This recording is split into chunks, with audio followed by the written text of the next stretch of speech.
ಓಂ ಶ್ರೀ ಗುರುಭ್ಯೋ ನಮಃ. ಕರ್ಮ ಎಂದರೇನು? ಆಡುಭಾಷೆಯಲ್ಲಿ ಕರ್ಮ ಎಂದರೆ ಕೆಲಸ, ಉದ್ಯೋಗ ಎಂದು ಅರ್ಥೈಸಬಹುದು. ಆದರೆ ಕರ್ಮ ಎಂಬ ಪದದ ಜೊತೆಗೆ ಇನ್ನಷ್ಟು ಪ್ರಶ್ನೆಗಳಿರುವುದು ಮತ್ತಷ್ಟು ಗಮನಾರ್ಹ. ಈ ಪ್ರಶ್ನೆಗಳು ಒಬ್ಬ ರಾಜನಿಂದ ಹಿಡಿದು ಅತಿ ಸಾಮಾನ್ಯನಲ್ಲೂ ಉದ್ಭವಿಸುವ ಸಮಸ್ಯೆಗಳ ಮೂಲವಾಗಿವೆ. ಇದಕ್ಕೆ ಯಾವ ರೀತಿಯ ಉತ್ತರವನ್ನು ನೀಡಿದರೂ ಮನಸ್ಸುಗಳನ್ನು ಸಮಾಧಾನಪಡಿಸಲಾಗದು. ಏಕೆಂದರೆ ಅಷ್ಟೊಂದು ವೈವಿಧ್ಯಮಯ ಅಸಂತುಷ್ಟ ಜೀವಿಗಳು ಈ ಪೃಥ್ವಿಯಲ್ಲಿ ಹುಟ್ಟಿನಿಂದ ಶುರುವಾಗುವ ತಳಮಳ ದೇಹಾಂತದವರೆಗೂ ತಪ್ಪಿದ್ದಲ್ಲ. ಈ ತಳಮಳದ ಕಾರಣವೇ ಕರ್ಮ. ಈ ಕರ್ಮ ಒಳ್ಳೆಯದೋ ಅಥವಾ ಕೆಟ್ಟದ್ದೋ ಯೋಚಿಸುತ್ತಾ ಮುಂದುವರಿಯೋಣ. ನಾನು ಯಾರು?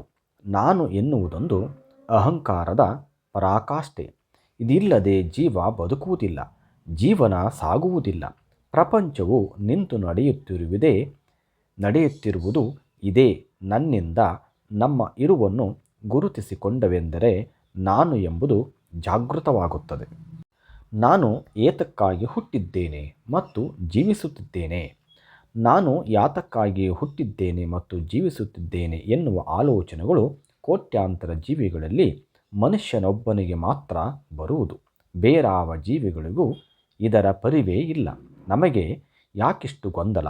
ಅದರಲ್ಲೂ ತ್ರಿಗುಣಗಳಾದ ಸಾತ್ವಿಕ, ರಾಜಸಿಕ, ತಾಮಸಿಕರಲ್ಲಿ ಸಾತ್ವಿಕತೆ ಹೆಚ್ಚುಳ್ಳ ಮಾನವ ಜೀವಿಗಳ ಯೋಚನಾ ಲಹರಿಯಲ್ಲಿ ಇಳಿದು ಬಿಡಿಸಲಾರದ ಕಗ್ಗಂಟಿನಲ್ಲಿ ಸಿಲುಕಿಸುವ ಏಕೈಕ ಪ್ರಶ್ನೆ.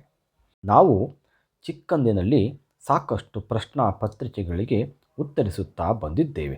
ಚೆನ್ನಾಗಿ ಮನನ ಮಾಡಿದವರು ಸುಲಭವಾಗಿ ಬರೆದು ಒಳ್ಳೆಯ ಫಲಿತಾಂಶವನ್ನು ಪಡೆದಿದ್ದೇವೆ. ಆದರೆ ಇಲ್ಲಿ ಕೇಳಿರುವ ಪ್ರಶ್ನೆ ಆಧ್ಯಾತ್ಮಕ್ಕೆ ಸಂಬಂಧಿಸಬಹುದು. ಅಷ್ಟು ಸುಲಭದಲ್ಲಿ ಉತ್ತರಿಸಲಾಗದು. ಇದಕ್ಕೆ ಅನುಭವ ಬೇಕು. ಅನುಭವ ಬೇಕೆಂದರೆ ಅದರ ಸಾರವನ್ನು ತಿಳಿಯುವಷ್ಟು ದೇಹ ಮನಸ್ಸು ಮಾಗಿರಬೇಕು. ತಾಳ್ಮೆ ಸಹನೆ ಬೇಕು. ತ್ಯಾಗ ಮನೋಭಾವ ಹೆಚ್ಚಿರಬೇಕು. ಹಾಗೂ ಉತ್ತರ ಕೊಡುವಷ್ಟು ಜ್ಞಾನ ಸಂಪಾದನೆ ಮಾಡಿರಬೇಕು. ಈ ಜ್ಞಾನವು ತುಳುಕಬಾರದು, ತುಂಬಿರಬೇಕು. ಪ್ರತಿ ನಿಮಿಷ ಅನುಕ್ಷಣ ದೇವರಿಗೆ ಅರ್ಪಿತವಾಗಬೇಕು. ಆ ನಾನು ವನ್ನು ಪೋಷಿಸಬಾರದು. ಅದನ್ನು ಬಗ್ಗು ಬಡಿಯುತ್ತಲೇ ಬೆಳೆಯಬೇಕು, ಬೆಳೆಯುತ್ತಲೇ ಜೀವಿಸಬೇಕು. ಮೊಳಕೆಯೊಡೆದು ಆಕಾಶದತ್ತ ತಲೆ ಎತ್ತುವ ಗಿಡದಂತೆ ಈ ಜನ್ಮಕ್ಕೊಂದು ಅರ್ಥ ಹುಡುಕುವ ಕಾಯಕವೇ ಗುರಿಯಾಗಬೇಕು. ಸಾಕಷ್ಟು ಕಠಿಣ ಅನುಷ್ಠಾನಗಳಿಂದ ಮನವನ್ನು ಹದಗೊಳಿಸಬೇಕು. ನಮ್ಮ ಬದುಕಿಗೊಂದು ಸಾತ್ವಿಕ ಬೇಲಿಯನ್ನು ಹಾಕಿಕೊಂಡಿರಬೇಕು. ಅದೇ ಜೀವನವಾಗಿರಬೇಕು. ಜೀವನ ಬರೀ ಭೋಗ ಭಾಗ್ಯಗಳನ್ನು ಅನುಭವಿಸುವುದಕ್ಕೆ ಮಾತ್ರವೇ? ಅಥವಾ ಜೀವನದಲ್ಲಿ ಏನನ್ನಾದರೂ ಸಾಧಿಸಲು ಇರುವುದೇ? ಭೋಗ ಭಾಗ್ಯಗಳು ಎನ್ನುವ ವಿಷಯ ಬಂದರೆ ಅದು ಬಾಹ್ಯಲೋಕಕ್ಕೆ ಮತ್ತು ದೇಹಕ್ಕೆ ಮಾತ್ರ. ಸುಖ ಸಂತೋಷಗಳು ಕೂಡ ದೇಹಕ್ಕೆ. ತೃಪ್ತಿ ಎನ್ನುವುದು ಮಾತ್ರ ಮನಸ್ಸಿಗೆ. ಅದು ಒಂದು ದಳ ತುಳಸಿಯಿಂದಲೂ ಪಡೆಯಬಹುದು, ಅರಮನೆಯ ಸರ್ವ ಐಶ್ವರ್ಯದಿಂದಲೂ ಪಡೆಯಬಹುದು. ಆದರೆ ಮನಸ್ಸಿಗೆ ಆಪ್ತವಾದ ಆ ದೇವನಿಗೆ ಯಾವುದು ಪ್ರಿಯವೋ ಸಾತ್ವಿಕ ಮನಸ್ಸಿಗೆ ಅದು ಹಿತವಾಗುತ್ತದೆ. ಅಂದರೆ ಶ್ರೀಕೃಷ್ಣ ತುಲಾಭಾರದಲ್ಲಿ ಸಾದರಪಡಿಸಿದಂತೆ ತುಳಸಿ ದಳವೇ ಶ್ರೇಷ್ಠವೆನಿಸುತ್ತದೆ. ಜೀವನದಲ್ಲಿ ಏನನ್ನು ಸಾಧಿಸದೆ ಸುಖವನ್ನು ಅನುಭವಿಸಿ ಸಾಯುವುದಕ್ಕೆ ಇರುವುದಾ?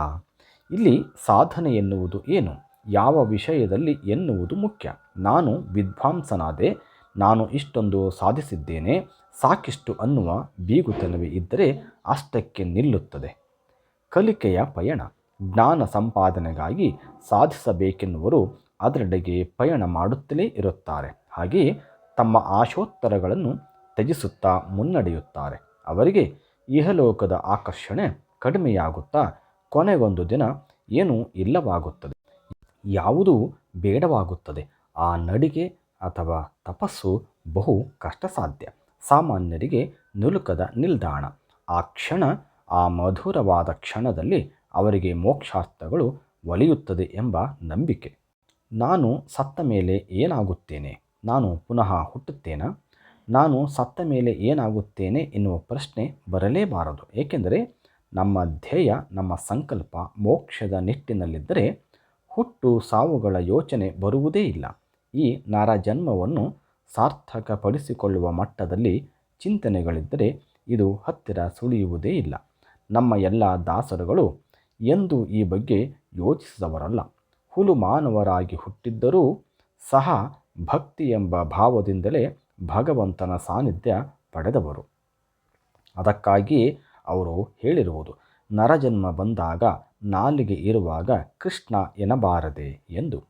ಮನಸ್ಸಿನಾಳದ ಸಂಕಲ್ಪದಲ್ಲಿ ಮತ್ತೆ ಹುಟ್ಟುವುದಾದರೂ ಸಾರ್ಥಕತೆಯನ್ನು ಹೊಂದುವಂತಹ ಜನ್ಮ ಸಿಗಲೆಂಬ ಆಶಯವಿರಲಿ. ಹುಟ್ಟಬಾರದೆಂಬ ನಿಯಮವೂ ಕೂಡ ಸಡಿಲವಾಗಬೇಕು. ದೇವರು ಯಾರು? ದೇವರು ಎಲ್ಲಿದ್ದಾರೆ? ದೇವರು ಅಂದರೆ ಏನು? ಆತ್ಮವೆಂದರೆ ಏನು? ಯದ್ಭಾವಂ ತದ್ಭವತಿ ಎನ್ನುವಂತೆ ನಮ್ಮ ಭಾವನೆಗಳಿಗೆ ತಕ್ಕ ಹಾಗೆ ನಮ್ಮ ದೇವರುಗಳು, ಅವರವರ ಭಾವಕ್ಕೆ ತಕ್ಕಂತೆ ದೇವರ ಗುಡಿಗಳು, ಮಂದಿರಗಳು, ದೇವರು ಇರುವ ತಾಣಗಳು. ಜ್ಞಾನಿಗೆ ತಾನೇ ದೇವರು. ಅಹಂ ಬ್ರಹ್ಮಾಸ್ಮಿ. ಅವನೊಳಗಿರುವ ಶಕ್ತಿಯೇ ದೇವರು. ಅವನೊಳಗಿರುವ ದೇವರೇ ಆತ್ಮ. ಸ್ವರ್ಗ ಮತ್ತು ನರಕ ಇರುವುದು ಸತ್ಯವೇ? ಇರುವುದು ಸತ್ಯವೇ ಆಗಿದ್ದರೆ ಸ್ವರ್ಗ ಮತ್ತು ನರಕ ಎಲ್ಲಿದೆ? ಮನುಷ್ಯನ ತುಲನೆಯಂತೆ ಇರುವುದು ಸ್ವರ್ಗ ಹಾಗೂ ನರಕ. ಅವನಿಗೆ ಸಕಲೈಶ್ವರ್ಯಗಳು ಇದ್ದರೆ ಅವನಿಗದು ಸ್ವರ್ಗ. ಬಡತನದ ಬೇಗೆ ತಿನ್ನಲು ಸಹ ಕಷ್ಟವಿದ್ದರೆ ಅದು ನರಕ.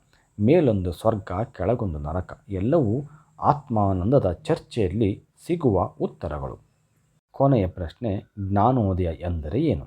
ಶ್ರೀಕೃಷ್ಣನ ಭಗವದ್ಗೀತೆಯನ್ನು ಹಲವಾರು ಜನ್ಮಗಳಲ್ಲಿ ಓದಿಕೊಂಡು ಅದನ್ನು ಬದುಕಿನಲ್ಲಿ ಅಳವಡಿಸಿಕೊಂಡವರು ಸಾಧಿಸಿದರೂ ಸಹ ಏನು ಸಾಧಿಸಿಲ್ಲವೆಂಬ ಅತೃಪ್ತಿ ಇದ್ದರೆ ಮಾತ್ರ ಜ್ಞಾನೋದಯದ ಹೊರವಲಯ ತಲುಪಲು ಸಾಧ್ಯ. ನನಗೆ ನಿಲುಕಿದ ಕೆಲವು ಅನಿಸಿಕೆಗಳು ಮಾತ್ರ. ಸರ್ವೇ ಜನ ಸುಖಿನೋ ಭವಂತು.